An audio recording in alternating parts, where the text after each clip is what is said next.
Welcome to the Banker Lamp. Please enjoy the video. You start by selecting the exact bank statement PDF you will encrypt and moving it to a trusted device. This minimizes risk of interception. Next, pick an encryption method, built-in OS file encryption, 7-zip archive with AES 256, via Encrypt container, or a PDF password tool, based on who needs access. You should create a strong passphrase now.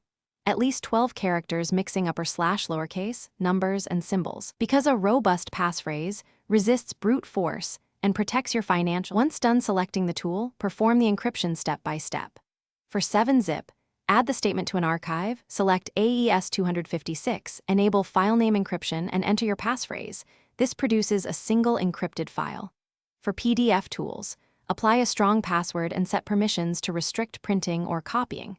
For Encrypt, create an encrypted container, mount it as a virtual drive, move the statement inside, then dismount. These steps ensure confidentiality and limit attack surfaces. To finish, verify successful encryption by decrypting the file on the receiving or same secure device to confirm integrity and readability. Only then remove any insecure originals. Store encrypted copies in encrypted backups or cloud services, and record the passphrase in a reputable password manager or secure physical storage. Do not email the password. If something goes wrong, first confirm you typed the exact passphrase, check the tool version for compatibility, and ensure the file wasn't corrupted before attempting again. Thanks for watching. If this was helpful, leave a like and consider subscribing. See you next time.